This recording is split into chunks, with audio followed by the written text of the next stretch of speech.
Good day and greetings from the Great White North. My name is Prickly Poo and welcome to day 125 of A Year of Change, where we get right back into the depressing documentaries again. Not too depressing. Well, there's good stuff in there too.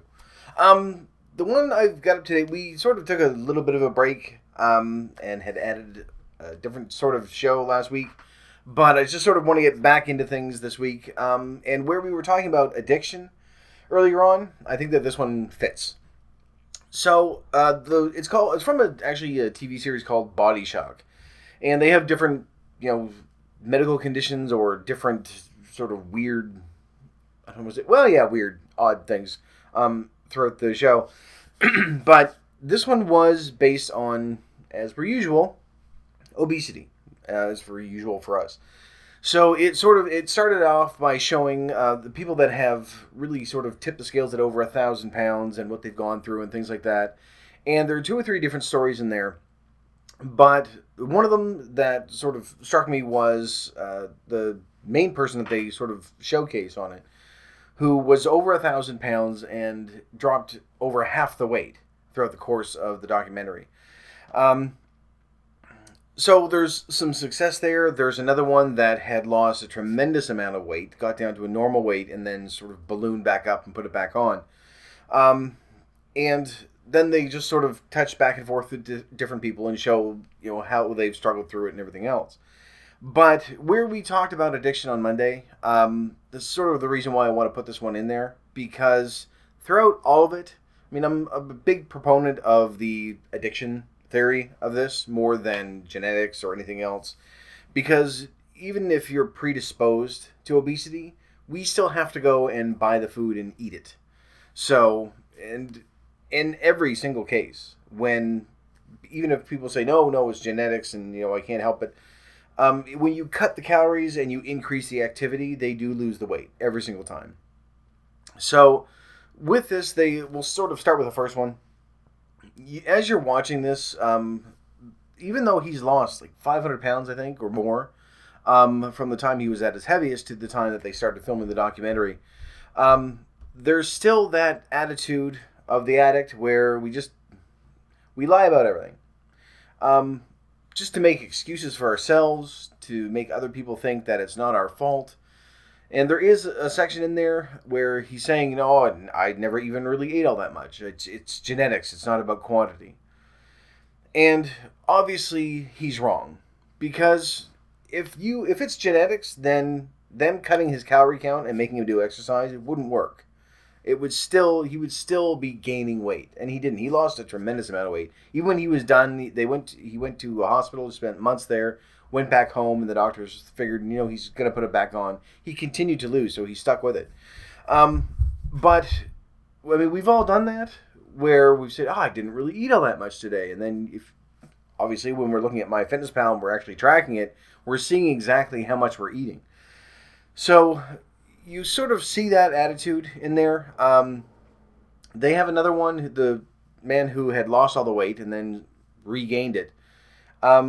Has that same sort of attitude. Not that it was genetics, but his was more along the line of, I don't really need help yet, but it's still not my fault. And he actually goes on to say, what if an alcoholic had to have one drink every single day, or what if a heroin addict had to have one hit of heroin every single day? And while part of that is true, when we're looking at the addiction that we have for food, saying, well, yes, but we're still confronted with it every single day. There is still that, it's not as bad as heroin, obviously. We can resist it. We've done it before. We've done it on a regular basis.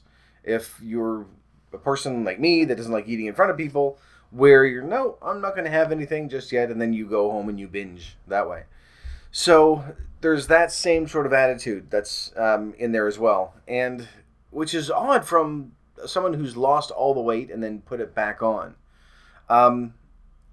It's just, I find it strange that we're so willing to do that, to lie to ourselves and to lie to other people, and he even admits that we are very good at lying. But I think there's just that underlying tone of, it's not my fault or it's not my responsibility the way that I am. And regardless as to the method that you use to get rid of it, to make things better for yourself, to get to a healthy weight, to start eating better, or maybe you're going through surgery, or maybe you do, you increase the amount of exercise and you don't actually cut back on the food, or you do change into a diet, whatever it is, that you decide to take that upon yourself. If it works, then it's not genetics. If it works, it's that we eat too much and we do too little. And one person that we haven't ever really touched on, and he's actually in this, and it's something that I didn't even really realize until I was watching it, was Richard Simmons, who is sort of like the be-all and end-all for fitness gurus. And the man who had lost all the weight and then sort of gained it back, he was one of his sort of success stories. That he had lost all the weight, he had been in one of his videos, and then he's gained it all back. And, he genuinely wants to help him. But he does say a very important point during the documentary where people will start, when they start a program like this, they'll say, well, if I can cut this back and do that, if I can do this for a few weeks, and get down to a weight. And he says there is no cure for this. This is forever. And I do agree with that. We've talked about this, that although that this is sort of a year to get to where we want to be, I know for me at least, it's not going to be something that I can stop doing. Like eventually at some point when I know how many calories that everything is, I'll be able to stop tracking on MyFitnessPal. That's a long way down the road. But I'm never going to be able to get to a point where I can say, oh, well, I can just eat what I want. And, because I'll just go back to what I was doing before. I'll start gaining weight. I'll stop exercising, all that stuff. And I don't want to get to that point. I've got some momentum going, and I want to keep going. And so do you. If you've gotten this far, 4 months in, then you have that momentum, and you want to keep it going. It's not something that we can stop at, once this video series hits 365, it's not going to be just, all right, well, that's the end of it. We're done. You can go back to doing what you're doing.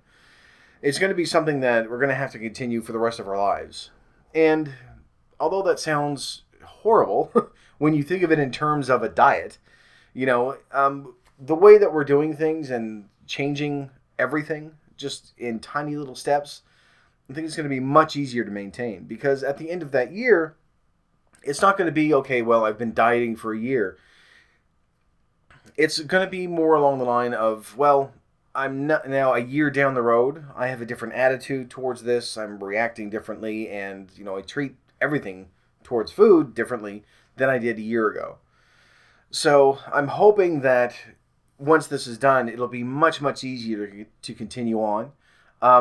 Whether it's still doing weekly updates or if I do still need to do it every single day to sort of keep me on track, because I find that this does help, doing this every day, because of that accountability. And I'm trying to think of the right way to say this.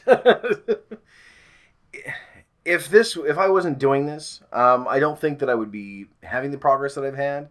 And I think it would be much, much easier for me just to slide right back into things. To give you an example, yesterday I finished work, and there's grocery stores that are open 24 hours here. So there's just that unbelievably strong craving for hamburgers and hot dogs and ribs, and just to a point when I was just, I'm going to buy a whole bunch of red meat and just cook it all. And I realized later on that, about an hour later, that I haven't really had anything like meat-wise in a fairly long time. So that might be it. I've been just doing a lot. Actually, no, that's not true. That's not true at all. I've had sausages like every single day. But like red meat, I guess. Sausage, sort of, or pork sausage. Anyway, things like just having that craving. Not necessarily that I'm deficient in iron or anything, but like steak or hamburger or something like that. So I just really, really wanted, the barbecue stuff without the barbecue. Because I'm not a big fan of barbecue, but the hamburgers and hot dogs and ribs and all that stuff. I'm going to sneeze. Nope, not. Okay, good enough. I have lots of warning when I'm about to sneeze. And okay. Anyway, so I was going just like a really, really, really intense craving, and I knew that it would be just absolutely nothing. In the old days, a few months ago, for me to just indulge in my craving. Have, as that entire rack of ribs is cooking, I'm going to make 2 hamburgers and probably 3 or 4 hot dogs and just continually eat and eat and eat until I get sick and then just go to sleep for 10 hours and just, not be able to move. And then when the 10 hours are up, then the ribs are probably done and I would get up and I would have those. So knowing that I had that craving, I did not do anything, don't worry. I didn't even eat anything. I came home and finished off my FitnessPal and signed off for the day and went, good enough, I'm going to go to sleep. But it would be very, very easy for me to get right back into that. And it may not be something as simple. Too many as's. It may not be something as simple as just having one day where I go, oh, that's it. I'm just going to eat hamburgers and hot dogs and ribs and a whole bunch of stuff and just go to bed. I don't think that one day would do it, but the problem is that it's never just once. Because where I went over last weekend, when I was hanging out with friends of mine, and although it was only liquid that put me over, if I was to do that again, like I'm going out again this weekend with them because they're only down here for a couple of weeks, but it's not going to be the same thing. It's not like a huge get together. We're just going and probably grab a coffee. So there's no risk of me going over. But if it was something that I thought, well, I could go over again because we're hanging out again, then that's sort of 2 weeks in a row. And then, so it's not just once. And then it's much, much easier for me to just sort of say, well, you know what? I've got 2 days left this week. I've already wasted it. I'm just going to start again on Monday. Because then you start on Monday and then you start at the beginning of the month and then you say, well, in the new year, and then you think, oh, well, on my birthday, then that's a good time to start. So I know that I've sort of gone through this already this week, but it's one of those things that I think is really important to address because we've all got that. We all have that stage where we know if we let ourselves do this once, then we're going to let ourselves do it again and again and again. And then eventually we're just going to say, fuck it, and quit and have to start all over again. Which you don't really have to start over. When we have a day that we go over, for example, I think we're to a stage now where we can say, no, it was just a really, really bad day and sort of reset the next day and say, okay, today I'm going to follow all my stuff, the same thing that I did 2 days ago. Because it's much, much easier to pick up where we left off. Even if you've been gone for a month or 2 months, starting up again 2 months later from where you were is much easier than starting from where we were, 3 years ago. So, because instead of having, well, I've got 20 years of bad habits that I need to break, and then getting to that point, we now have, well, we did break those habits. We already have done that hard part for those 30 years. And yes, we've sort of fallen back for the past month, but you're getting back, you're sort of starting over from a month of bad habits rather than a year of bad habits. So it should be a little easier, hopefully. But that's part of that addiction, is that it's not going to take much. We know where our breaking point is. For me, it is going to be just having a big binge session, which I've really avoided. I've done very well that way. There have been a couple of times when I've overeaten, mostly because, number one, sort of a misjudgment of how hungry I am. Because before I could easily eat 5 bowls of stew and not have it be a problem. But now in my head, I'm still thinking I'm really, really hungry. I'm going to just keep eating stew. I'm using that as an example. I haven't made stew in forever, which would be really good though. But after a bowl or two, I'll say, we'll be honest, when I start feeling full, I'll still go back for that third bowl, and then to a point where I think, I ate too much and then I don't feel well. Part of it is that sort of that misjudgment. But part of it as well is that that is still there. That desire to just say, you know what? No, I'm just going to eat whatever I want just to have that feeling again. I know that's there. So it's tough. It's a conscious decision that we have to make to to stop that. And for me, last night, it was a matter of saying, no, I'm just simply not going to buy the food. I don't have it at home. And when I do go home, just have that moment of willpower, take 10, 20 minutes and power through it, as they say. And it's really, really difficult. No one's saying that it's going to be easy, but it's something that we've all done before and that you can do. And it's just a matter of, for me anyway, thinking, do I want to do this and go over and have to answer to people and say, you know what, I went over for no reason. It wasn't my birthday. It wasn't a celebration. It wasn't a special occasion of any kind. I went over because I decided I was going to pig out. And I really don't want to do that. So, although part of me, we wants to say, yes, that's understandable. You have to have food. So that drug is always there. While that is true, it's not the same as heroin or, cigarettes or probably even, maybe alcohol. But because that's more of a behavioral thing. The same thing with food. But actually, part of this documentary as well, they do sort of go into, the brain activity of an addict, and they show how with people that overeat, that it does match. It's the same with food as it is with alcohol or smoking or drugs or anything else with any other addict. That the dopamine that's released when you eat that pleasure center of the brain that gets triggered, it is the same for everyone. For every addict, I should say, regardless as to what your drug of choice is. And ours is food, because it releases, endorphins that make you feel better, which is why we go to it when we're sad, when we're angry, when we're bored, whatever it is that's going to alleviate that, that's what we flock to. And although it's not as dangerous, I would say, as, heroin or coke or anything else, it's the fact that we are still slowly killing ourselves because of an addiction. And I don't think it takes away from the responsibility. I think it's at least something that you can look at and say, yes, it's an addiction, but it's an addiction that I still have to partake in every single day.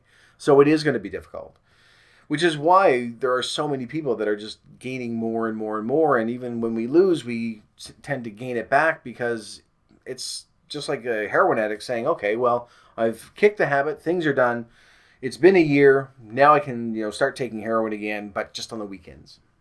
It doesn't work that way. It's something that we're going to have to be fighting for the rest of our lives. But I think hopefully at the end of this year, it's going to make that fight so much easier, that we aren't going to be struggling through it the way that we are now. And certainly not the way that we were, 4 months ago when we first started. Things are a little easier because it's part of our routine now, that we're tracking what we're eating. And yes, we're going to have bad days like last night, or we're going to have days where we slip up like last weekend. Those are still going to happen from time to time, but that's okay. A year down the road, when you're still losing and you're still exercising and things like that, if you have one of those days where you think, like Thanksgiving, for example, and you just say, I've eaten far too much, I'm just going to sleep for a couple of days, completely went off what I was supposed to be doing for my eating habits and everything else, that one day is not going to break us. The problem is, though, is that we have those days, like our old eating habits, we would have those days every single day, that we would just eat to capacity in the moment that we were, for me anyway. Some people may not be the same, but I would eat to capacity, just like every single meal was a Thanksgiving dinner. Eat as much as I can until I literally couldn't chew anymore and think, I don't know if I want to swallow this because I might throw up. And I have gotten to that point where I've had to just say the last mouthful and spit it out, because I know if I swallow it, I'm going to be sick. And it's so weird thinking about that now, because I've overeaten to the point where I'm uncomfortably full a couple of times. But not to that point. Like, I know when I'm looking at food, I'm thinking, that's far too much. I'm not going to be able to eat that. But eating that much at every meal, just filling yourself up, and then the moment that you're no longer feeling that uncomfortable sickness from being so full, you eat more. And so it's just a constant intake. And then combine that with not doing anything, just sitting around, and especially having a job where I'm sitting around as well. But even when I'm not working, just not doing anything, sitting and watching TV or playing video games or whatever it is that you're doing, that it's just, of course, I'm just going to keep gaining and gaining and gaining. So, anyway, it's turning into a sort of a sharing session. Yay. Anyway, I'm probably going over, I've gone over it again. Anyway, go up, take a look at the documentary. It's really interesting just on the addiction side of it. And you can see the behavior of some of the people that are in there as well when you're looking at it going, you're obviously lying to yourself. You're lying to the people that are filming this. They know you're lying. You know you're lying. But we fool ourselves into thinking, no, this is how it is. But at least, I mean, for some of them, they are doing something. It is helping. And whether, it doesn't matter how much you still weigh. That's one thing that the man who's sort of the main focus of the documentary, his wife had said that she is focusing more on how much he's lost, not how much he still weighs. Because at least that's showing the progress of it. And I think we should probably do the same. Like, no matter what your weight is, you could be, 150 pounds, you could be 500 pounds. It doesn't matter. However heavy you are, look at how much weight you've lost, whether it's in comparison to your overall body weight or just a number that you can progress through, and just take a look and show that there is progress there. You may not be seeing it yet in the mirror. You may not be feeling it in your clothes. You may not be feeling it, when you're going up the stairs. But whatever progress has been made, I mean, that's something that you have accomplished. And because you're sticking with this, then you know that in the long run, it's going to continue on and it is going to make a difference. So I'm going to leave this video here, though, because otherwise I'm going to keep going and we're going to go way, way over again. I've already gone over 15 minutes, so I do apologize. Sorry. But we'll sort of do a wrap-up tomorrow and maybe do this a little bit more, just so I can sort of clean everything off. But anyway, for right now, go up, take a look, enjoy. It is sort of, again, one of those heavy, deep documentaries. But it's, there is some positive to it as well. And just sort of overall looking at the success that some people have had, it shows that we can do what we need to do. And I think that we are on the right path as well. I've wrapped up like 5 times. I'm sorry. I'm going to end this video here. So thank you very much for watching. If you liked it, please poke the like button for me. In the meantime, keep yourself warm and fuzzy, and I will see you in the next video. Bye-bye.